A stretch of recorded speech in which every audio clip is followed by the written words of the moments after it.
కూడా పేరు పేరు నమస్కారాలు తెలియజేస్తూ మరి ఈరోజు దేశం మొత్తం కూడా వన్ నేషన్ వన్ ఎలక్షన్, ఒకే ఎలక్షన్ ఒకే దేశంలో ఇటు రాష్ట్ర స్థాయిలో ఒకే ఎలక్షన్ జరగాలి, ఇటు లోక్సభ స్థానంలో కూడా ఒకే ఎలక్షన్లో జరిగే విధంగా ఈరోజు భారతదేశం మొత్తం కూడా ఒక కార్యకలాపాలను కేంద్ర ప్రభుత్వం మనకు బీజేపీ పార్టీ తీసుకోవడం జరిగింది.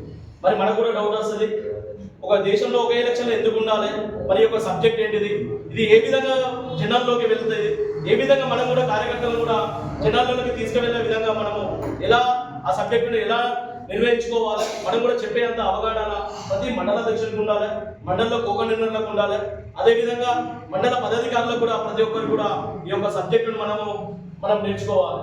మరి వాళ్ళు కన్వీనర్లు కూడా కన్వీనర్లు మేము అందరం కూడా ఈ యొక్క సమావేశాలకు సంబంధించిన మేము పీడిఎఫ్లు కానీ దానికి సంబంధించిన విషయాలు కానీ వాట్సాప్ ద్వారా వ్యక్తపరుస్తాము, అలాగే కూడా తెలియజేస్తాము.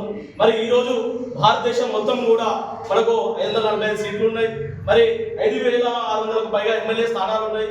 ఈ యొక్క స్థానాలన్నిటికీ ఒక సంవత్సరంలో ఎలక్షన్లు పెడితే ఏ విధంగా ఉంటుంది, దాని యొక్క పరిస్థితులు ఏ విధంగా ఉంటాయని అప్పుడే 1984లోనే మన అటల్ బిహారీ వాజ్పేయి గారు, అదేవిధంగా ఎల్కే అద్వానీ గారు అప్పుడే మనకు ఈ యొక్క దానికి సంబంధించిన కార్యాచరణ అనేది ఏర్పాటు చేయడం జరిగింది. మొన్నటికి మొన్న 2019 ఎలక్షన్లలో, అదేవిధంగా మనకు మొన్న ఎలక్షన్లో జరిగిన దాంట్లో మన మేనిఫెస్టోలో కూడా పెట్టడం జరిగింది. ఈ ఎలక్షన్లో చూసుకున్నట్టయితే భారతదేశ జీడిపి అనేది 4.5 ఉన్నది ఇప్పుడు ప్రజెంట్లీ, ఇది 1.4. ఒక ఎలక్షన్ అనేది 4 సంవత్సరాలు 5 సంవత్సరాలు జరుగుతున్నాయి.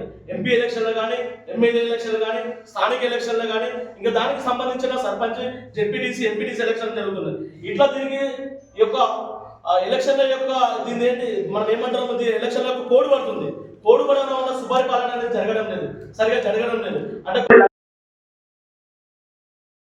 బడ్జెట్ ఉంది ఓన్లీ లోక్సభకు, ఎమ్మెల్యేకు, స్థానిక సంస్థ